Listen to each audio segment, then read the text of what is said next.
last season on the game. And so our story began with a familiar face, a face that has already seen far too much, a face that has witnessed death firsthand on top of his very own. But we all know that story to be fiction, just a series of videos produced by a hardcore gamer. Formerly known as an overachiever, Jesse Ridgway was resurrected, reborn from a Holy Spirit with a much better perspective and outlook. You would think he would have learned. A part of him still longed for something, one large end-game achievement. He wished for a purpose, seeing no point in life, no hope, nothing at all. Is my life really that important? Do I even have purpose?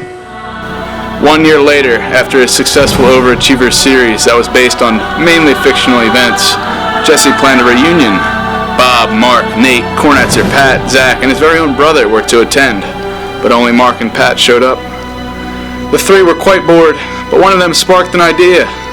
Jesse wanted to test out his father's police guns while he was away at a week-long police convention. Mark, considering their series, was very against test shooting a real gun and left immediately thereafter. Jesse and Pat proceeded regardless, finding the gun they sought and an odd shoebox to top it all off. Jesse, quite afraid and hesitant, allowed Pat to fire the first shot, and as the shot went off, a ship loomed overhead, emitting a low hum. Sounds like maybe it's up in the sky. Like an airplane or something. That doesn't sound like an airplane I've ever heard.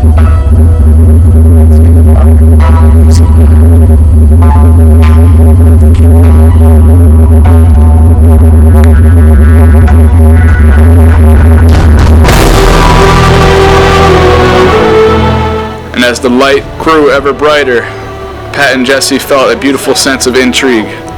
For one big game had just begun, one they would be powerless to stop. They went running like animals looking for the source, losing everything along the way. Jesse lost his glasses, Pat lost the gun. But they did find something in the long run.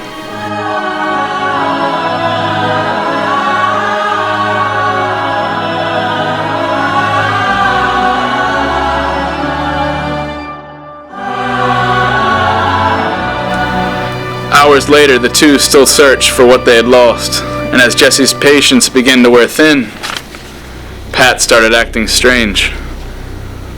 The glasses, the gun, and the albino creature from the night all returned almost at the same time. Jesse immediately felt a connection to this supposedly purposeless alien referred to as T.O.M. because of how lost they both felt and how he looked exactly like his cousin Tom. They agreed to shelter the alien and help him in any way they can. Now let's talk about the game. It's a form of entertainment for a species of alien bacteria. The game is designed for 2 players, each one a different type of alien bacteria.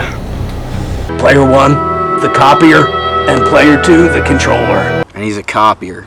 He can shapeshift into any form, copy any object, and he's very dangerous. His alien species, bacteria? Yeah, lightning quick. Can't be seen by us. What do you mean lightning quick? Like Lightning quick. Fast. I'm player 2. I'm a controller. I can control anyone, anytime, depending on who I see and who I jump into. And I'm very dangerous. Now the game isn't actually an acronym, but is a metaphor for life, according to the Tsar, the almighty glorious leader behind the game, who sits behind a desk and appears to be Jesse's friend Mark. He resides on a large ship that hovers above the area where T.O.M. first appeared. Accompanying him is the lowly janitor who looks like Jesse's friend Bob, yet another overachiever. The Tsar and the janitor just chill and relax up in the ship as they wait for one of the players to return victorious. Now where does Jesse Ridgway come into play, you ask? The objective of all these players out here is to kill the Malazar and take him back to the ship. And that's how you win the game. He is the declared Malazar, a target for these 2 alien players. He is the proverbial flag and capture the flag. So why was I chosen to be this Malazar? Because you were looking for a purpose. You were weak and vulnerable. And Because it's people like you that make this game that much more enjoyable. Okay, so where were we? The Malazar and Pat get some sleep while Player 2 controls Mrs. Ridgway. She has an intriguing conversation with TOM, who is actually Player 1, the copier. Player 2 grabs a knife, goes downstairs, and is about to kill the Malazar. Player 2 sees how close Pat is to the Malazar and seizes an opportunity by now controlling Pat. The Malazar spends the next few days unknowingly surrounded by Player 1 and Player 2.